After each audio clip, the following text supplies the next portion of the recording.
Well, South Sudan's government has, however, dismissed those numbers from the United Nations as inaccurate. In an interview with CCTV's Robert Nagila, South Sudan's Foreign Minister Barnaba Marial Benjamin described the UN body count as exaggerated. I think that figure was not professionally estimated appropriately. I think the figure is a little bit overestimated. I believe it is not to that figure.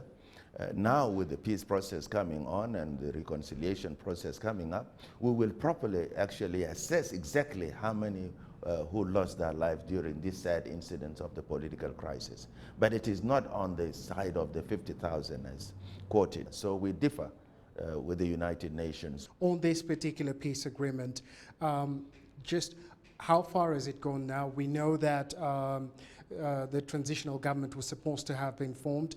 We know that the rebel leader was supposed to have to come into Juba. According to some, it appears to be stuck because of a certain number of factors. Do you agree with that, or are you convinced that it's still moving forward in the right direction? In fact, the peace process is moving forward on the side of the government. As I speak to you now, the advance team of the opposition is now 2 months inside the country, waiting for their leader to join them. And we have gone ahead for the president to declare a permanent ceasefire. The government has gone ahead to relocate our national army 25 kilometers outside Juba. This is to encourage the opposition to bring in the troops. We are waiting for the SPLM in opposition to bring in the 1,400 who are supposed to be a part of the joint police. Which brings me to that question of the delay. Has the opposition actually given reasons as to the delay for Honorable Riek Machar coming into Juba? Well, they tell us every time that he's coming, this date is fixed, and he doesn't show up.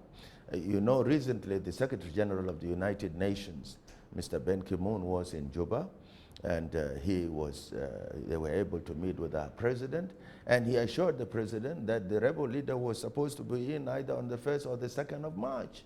Here we are, and that his troops will be airlifted by this time. Now, that has not yet happened. Moving forward, before the UN Security Council, Angola was proposing an arms embargo on South Sudan. We think that it is regrettable that a country like Angola should lead this process. And by the way, we have very close relations with them. They have not discussed with us this scenario, and on all issues connected with the Republic of South Sudan, both at the highest level, our president has always discussed with His Excellency President Dos Santos. We have very close contacts with the foreign minister of Angola. We brief them regularly. They are in the real picture. Their position was very clear to us officially that they are not for any sanctions against South Sudan. So this is news to us. Let's get more now on those UN figures on South Sudan, and I'm joined by Lilin Tan. She's joining me from the UN headquarters in New York. Lilin, South Sudan's government has dismissed that figure of 50,000 fatalities attributed to a UN official as an overestimate. Do we know exactly what the figures from the UN are based on?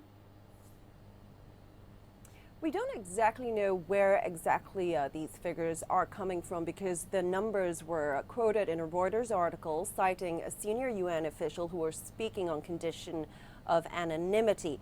However, we can attribute it to the UN, and given that this was a senior UN official, these figures, these new estimates carry weight. Now, the numbers in themselves, the number of people killed, that 50,000 figure, shouldn't come that much as a surprise, though. We have been hearing similar estimates for several months.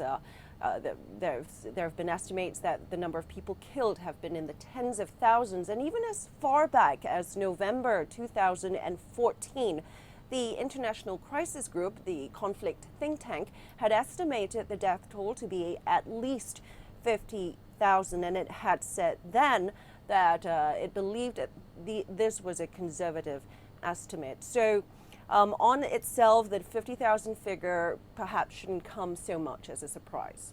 Well, Liling, it is rather a grim picture being painted there on the situation inside South Sudan at the moment. And these new revelations, though, how are they likely to impact on the international community's relations while dealing with the situation in South Sudan?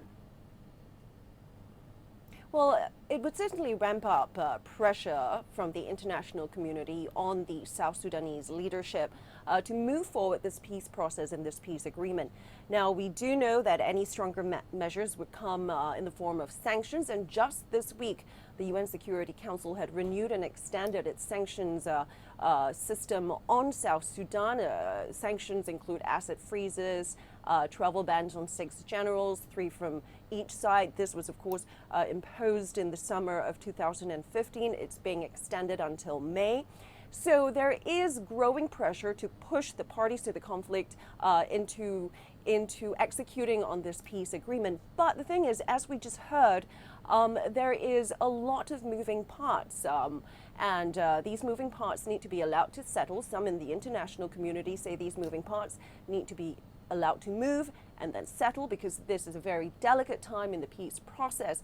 So while there are calls for sanctions, arms embargo, it seems that for the short term, the international community is waiting and seeing to see where these moving parts end up and how much progress can be achieved towards that peace agreement, the terms of that peace agreement, and this power sharing deal. Right, Lilin Tang for us there at the UN headquarters in New York.